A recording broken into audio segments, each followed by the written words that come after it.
Coming up at TV20 News at 5, Hurricane Milton barrels towards Florida less than 2 weeks after Hurricane Helene's devastation. An update on the storm as officials urge people to leave. Plus, Vice President Kamala Harris visits North Carolina meeting families affected by Hurricane Helene and rolling up her sleeves at a donation center. And former President Donald Trump reflects on the July 13th assassination attempt that nearly took his life. Plus, talk about a double win for the Rattlers. FAMU football and volleyball take down Alabama State. We'll break down the action and reaction. We'll have all that and more. TV20 News at 5 starts now. From Florida A&M University, on the highest of 7 hills in the capital city, covering every corner of the Big Bend, this is the award-winning FAMU TV 20 News. Hurricane Milton is expected to make landfall this week as an upgraded Category 5 storm. Welcome to News 20 at 5. I'm Victoria Montanez. And I'm Kaitlyn Walsh. Governor Ron DeSantis has issued a state of emergency and is urging people in parts of the state to evacuate. This is video of people in Central Florida preparing ahead of the storm. It could bring life-threatening flooding and winds up to 150 miles an hour on Wednesday. Our weather anchor Autumn Dancy is tracking the storm. Autumn, what's the latest on Hurricane Milton? Thank you, Kaitlyn. Thank you, Victoria. So what started off originally as just a tropical depression with a maximum speed of 38 miles per hour off the coast of Mexico's Yucatan Peninsula has now escalated to a Category 5 hurricane. When it was just a Category 3 just a few nights ago, as it pushes through Mexico, it has now maintained speeds of up to 160 miles per hour as it continues on an east-north path towards Florida. We're anticipating that this storm is going to increase in speed up to even 175 miles per hour. Scientists from the National and Oceanic and Atmospheric Association released data suggesting that August has been the hottest August on record in the history of recorded weather data. These unprecedented warm waters and areas of low pressure and the Gulf have made the potential for this storm even higher and have turned Milton into a Category 3 yesterday and a Category 5 today. This will lead to devastating storm surge for entirety of Florida. Meteorologists are calling Milton's rapid intensification, quote, mind-boggling. Professional storm chaser Colin McCarthy shared on X, quote, there are simply no words to describe the extraordinary intensification that we have witnessed in this storm today. As it progresses from a Category 5, there is hopes that it will minimize to a Category 3 as it approaches Florida's coast. It's moving 9 miles an hour northeast towards Florida's west coast. But what does this mean for the recovering Florida who sits in Milton's path? I'll go more into detail on Milton's projections and some hopeful updates and how Floridians can prepare later. Kaitlyn and Victoria will give us more on how Milton is affecting those on the ground.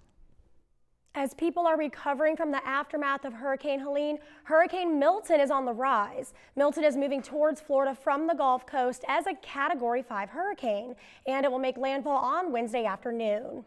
Hurricane Milton is heading towards Florida as a Category 5 hurricane, but it's expected to weaken to a Category 3 by the time it makes landfall on Wednesday. Milton comes almost 2 weeks after Hurricane Helene devastated parts of Florida, Georgia, the Carolinas, Tennessee, Virginia, and Kentucky. We have 51 counties in Florida currently under a state of emergency.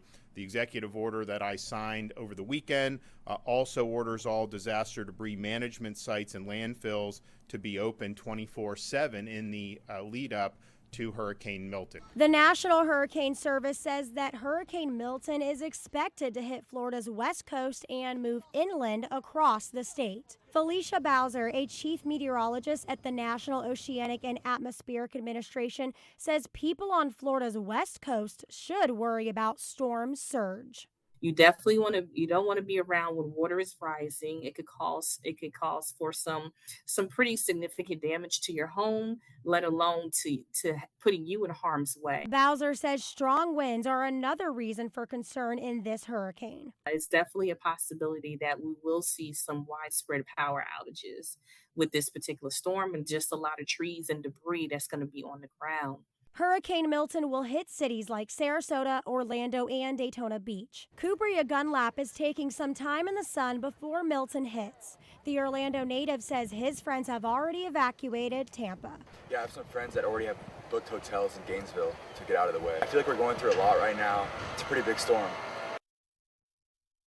The last hurricane to be a Category 5 at landfall in the mainland U.S. was Michael in 2018. As Hurricane Milton approaches, the death toll from Hurricane Helene, which made landfall less than 2 weeks ago, continues to rise. More than 230 deaths have been reported across 6 southern eastern states due to Hurricane Helene. Hundreds of thousands of power outages are still being reported, with most of them in Georgia and the Carolinas. A California-based financial company, CoreLogic, reports that the cost of the destruction could surpass $30 billion, with severe damages stretching across Florida, Georgia, Tennessee, and the Carolinas. In the wake of Hurricane Helene, Tallahassee businesses are coming together to support residents in need. Yes, from socks to cleaning products, the community is stepping up in a big way. Local businesses are leading the charge for a donation drive for people who have been heavily impacted in Taylor County. Businesses like Hot Head Salon and the Paper Fox Coffee Shop are just a few that are participating. Shara Bankston, the Paper Fox company co-owner, says her store has collected over 250 items for residents in Taylor County and stresses that anything helps. Bankston says certain items are critical. So right now, what I'm hearing is totes, because they're reaching we've gotten the month out, and now they're needing a place to put their personal items that they're able to salvage from their homes. So I've heard totes, and I still, of course, strong cleaning rags, and dish soap, laundry detergent, anything to help the day-to-day items to be able to rebuild. If you're in the Buck Lake area, Paper Fox may be a convenient spot for you and your donations, but most Goodwill and Salvation Armies are also taking donations. Back to you guys. A Hurricane Helene relief worker has been arrested for allegedly stealing a Helene victim in Taylor County. The Polk County Sheriff's Office reported that the 23-year-old Anthony Gross was arrested after he stole a fishing pole from a man who lost his home during Hurricane Helene. Once the incident was reported to the authorities, Gross reportedly admitted to the theft. Gross now faces a charge of theft during a state of emergency. With the 2024 election quickly approaching, today marks the last day to register to vote in Florida.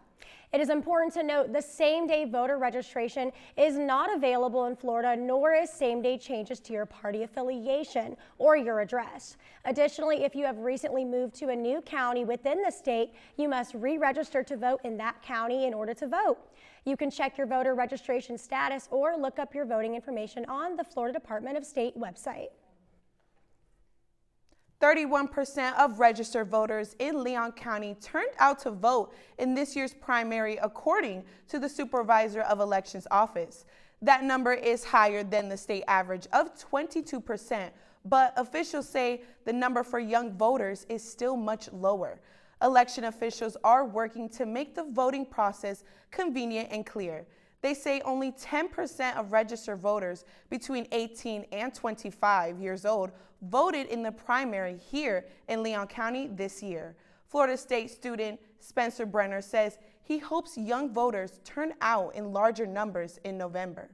Given the ability to vote for a reason, and if you don't, you're just kind of wasting it, and you're just kind of, no offense, dead weight to the country by not doing anything. So it's important. You make your voice matter. It's an important thing to do. Again, if you're planning to vote next month, you must register by today in order to cast your ballot. For more information, visit leoncountyvotes.gov. Coming up on News 20, former President Donald Trump appears in Pennsylvania for the first time since the assassination attempt. And Vice President Kamala Harris tours damage left by Hurricane Helene in North Carolina. Stay tuned. You're watching News 20 at 5.